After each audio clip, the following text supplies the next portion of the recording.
아멘. 우리가 계속하여 살펴보고 있는 이 레위기는 거룩함에 이르는 여정을 소개하고 있는 책입니다. 레위기의 구조는 1장에서 10장까지 하나님 앞에서 시작된 거룩이 11장에서 15장까지 가정으로, 또 17장에서 27장에 가정에서 공동체의 생활로 나아가는 형식으로 구성되어 있습니다. 이것은 성도의 삶이 하나님 앞에서 뿐만이 아니라 삶 속에서 거룩함을 이루어야 한다라는 것을 의미합니다.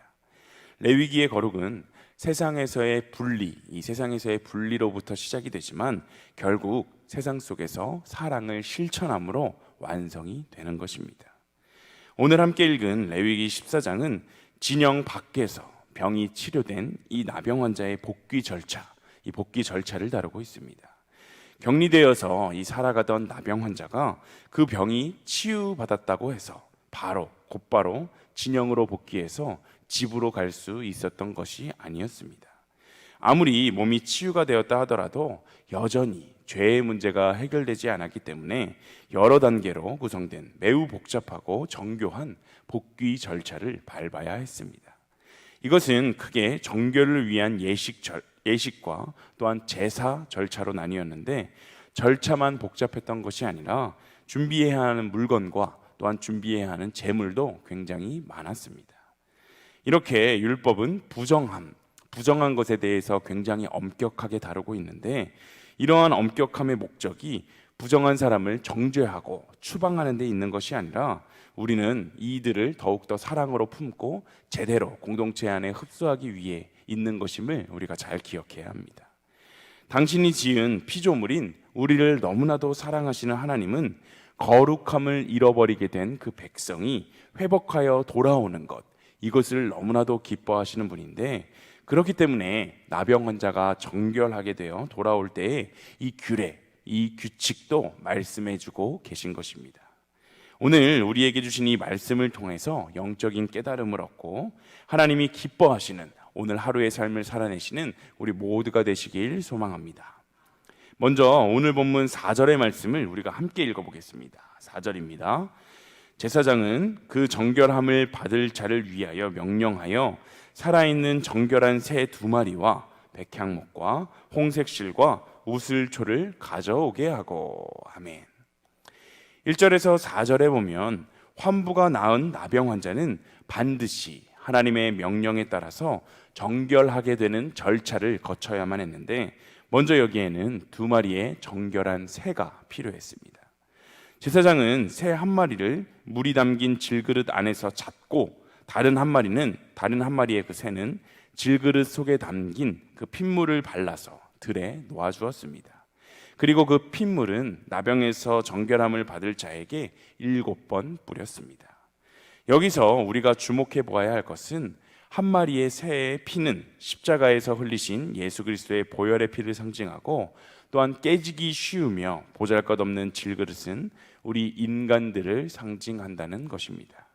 그러므로 질그릇 안에서 새를 잡았다, 이 질그릇 안에서 새를 잡았다는 것은 보잘것없는 인간이 그리스도의 생명을 소유하게 된 것을 잘 보여줍니다. 보잘것없고 죄로 인해 깨어질 수밖에 없는 질그릇과 같은 우리가 하나님께 거룩한 자로 인정을 받고 하나님의 자녀가 되는 그 원리를 잘 보여주고 있습니다. 즉 질그릇은 비록 보잘것이 없지만 우리 안에 그리스도의 보혈과 그 생명을 소유하게 될 때 우리 또한 하나님께 귀히 여김을 받고 하나님의 자녀가 되는 그 영광을 누리게 된다는 것입니다.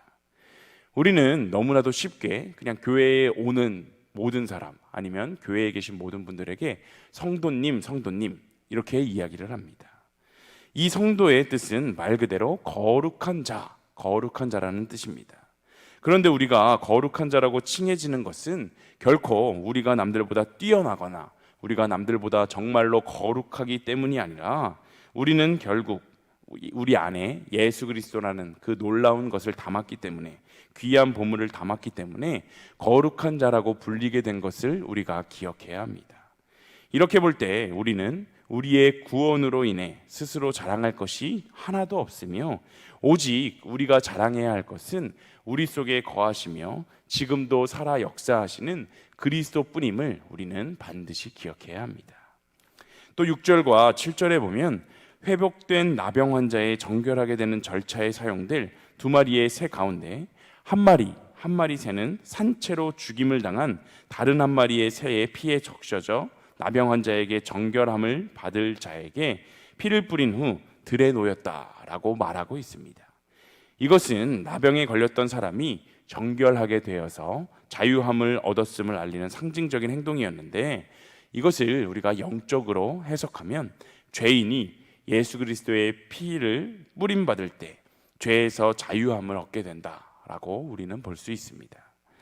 오늘을 살아가는 우리가 이렇게 영적인 자유함을 누리며 살아갈 수 있는 것은 모두 예수 그리스도의 대속의 피로 인함임을 우리는 기억해야 합니다. 우리에게 예수 그리스도의 피가 뿌려졌기 때문에 우리는 죄의 굴레에서 모두 해방되어서 영적인 자유를 누리고 있는 것입니다. 바울은 로마서 8장 1절과 2절에 이렇게 이야기하는데 제가 읽어드리겠습니다.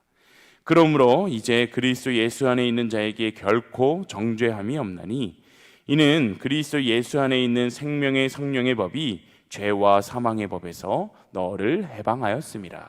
아멘. 예수 그리스도 안에 있는 우리에게는 결코 정죄함이 없습니다. 나아가 더 이상 죄로 인한 슬픔도, 이 죄로 인한 심판의 고통도, 심판의 두려움도 없습니다. 우리가 이렇게 참 자유를 소유한 자라는 사실을 기억하고 언제나 이 자유를 누리시며 살아가는 우리 일신교회 모든 성도님들이 되시기를 소망합니다. 본문 8절과 9절 우리가 함께 읽어보도록 하겠습니다. 본문 8절과 9절입니다. 정결함을 받는 자는 그의 옷을 빨고 모든 털을 밀고 물로 몸을 씻을 것이라. 그리하면 정하리니 그 후에 진영에 들어올 것이나 자기 장막 밖에 이레를 머물 것이요. 일곱째 날에 그는 모든 털을 밀되 머리털과 수염과 눈썹을 다 밀고 그의 옷을 빨고 몸을 물에 씻을 것이라. 그리하면 정하리라. 아멘. 나병 환자가 그 병이 다 나았음을 이제 제사장에게 보여주고 그것이 증명이 되었다 하더라도 옷을 빨고 모든 털을 밀고 몸을 씻고 나서야 진에 들어올 수 있었다라고 말하고 있는데, 그럼에도 불구하고 심지어 7일 동안은 장막 밖에서 지내야 했다라고 말합니다. 그리고 7일이 경과한 후에도 앞서서 진에 들어올 때 행동한 것처럼 동일한 그 의식들을 행해야만 비로소 자기 장막에 들어갈 수 있었습니다. 이처럼 하나님께서 나병이 완치된 사람이 진에 들어가기까지 7일의 기간을 두신 것은 비록 그가 정결하게 되는 모든 절차들을 통해 정말로 정결하게 되었다 하더라도 부정했던 그 몸과 옷과 털들을 깨끗하게 해야만 온전하게 정결하게 될 수 있었다라는 것을 우리에게 잘 보여줍니다. 이러한 사실은 그리스도 안에서 죄 씻음을 받아서 의롭게 된 우리들에게도 지속적인 회개를 통해서 죄의 습성을 씻는 그 성화의 과정이 필요한 것을 잘 보여줍니다. 성도는 비록 예수 그리스도의 피 공로를 의지함으로 의롭다함을 받았다 할지라도 아직 그 안에 죄로 인한 그 습성들이 여전히 남아 있습니다. 우리가 성도, 즉 거룩한 자라고 칭해지긴 했지만 우리가 정말 거룩하기 때문에, 우리가 진정으로 거룩하기 때문에 거룩한 것이 아니라 하나님이 우리를 그저 거룩한 자로 여겨주시기 때문에 우리가 거룩한 자로 살아가고 있는 것이지 않습니까? 그러므로 아무리 성도라 하더라도 부족하고 연약한 사람이기 때문에 또다시 그 죄의 자리, 그 죄를 짓는 자리에 돌아갈 수밖에 없게 되는 것인데, 그러하기에 우리는 일상의 삶 속에서도 지속적인 회개를 통해 죄를 씻고 죄의 습성을 제거해 나가는 그 작업이 여전히 필요한 것입니다. 만약 우리가 이러한 영적인 정결의식, 이러한 영적인 정결의식을 게을리하게 된다면 우리는 우리 안에 숨어있는 그 죄의 습성에 사로잡혀서 또다시 죄의 종노릇하는 모습으로 돌아갈 수밖에 없습니다. 그러므로 예수 그리스도 안에 의롭다함을 얻은 우리는 완전한 구원이 이루어져서 하나님 나라에 들어가기까지 마치 나병을 앓았다가 나음을 입은 병자가 제사장에게 정결함을 선언받은 후에도 장막에 들어가기까지 한 주 동안, 그 한 주간에 걸쳐서 거듭하여서 정결의식을 행함으로 그 나병의 잠복 가능성을 완전히 제거한 것과 같이, 죄가 다시는 우리를 주장하지 못하도록 회개를 통해 끊임없이 그 죄의 습성을 끊어내는 성화의 삶, 거룩한 삶을 살아가야 함을 우리는 기억해야 합니다. 레위기 19장 1절에서 2절은 이렇게 이야기합니다.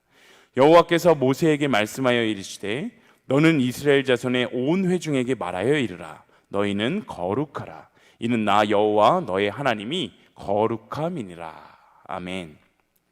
예수님의 제자인 우리들의 삶, 바로 우리들의 삶은 거룩한 삶을 살아내야 합니다.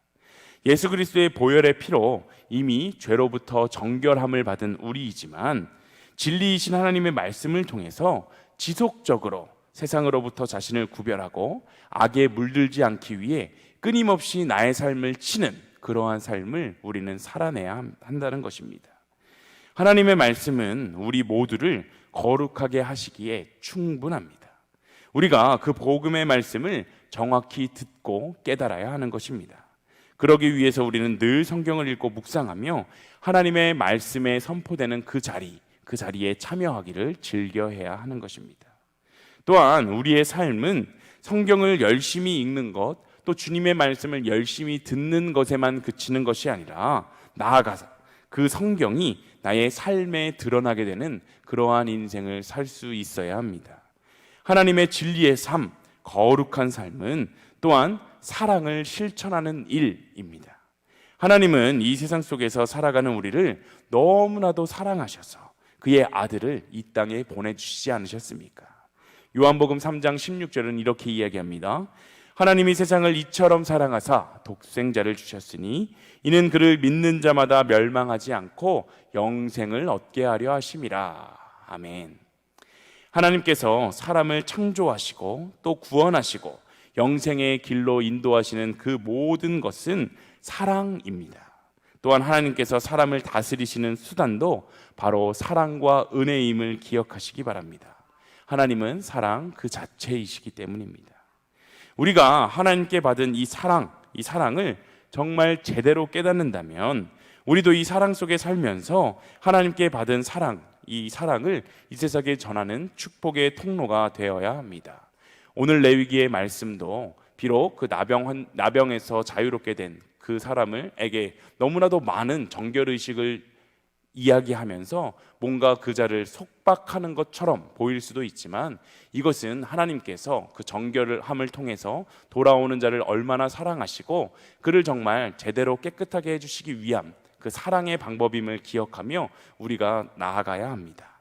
오늘날 한국교회가 세상 속에서 비난을 받고 손가락질을 받고 있는 이유는 바로 스스로를 그리스도인이다 말하지만 정말로 일상의 삶 속에서 거룩함을 잃어버리고 살아가는 사람, 그러한 그리스도인이 너무나도 많기 때문입니다. 결국 우리는 삶으로 하나님을 증명해내야 되고 이 세상 속에서 많은 사람들을 섬겨내야 하는 그러한 자들입니다. 결국 오늘날 이 한국교회에 진정한 그리스도인들이 넘쳐나길 간절히 소망합니다. 특별히 우리 일신교회 모든 성도님들이 바로 그 한 사람이 되시기를 간절히 소망합니다. 우리 함께 찬송가 488장 함께 찬양하시겠습니다. 찬송가 488장입니다.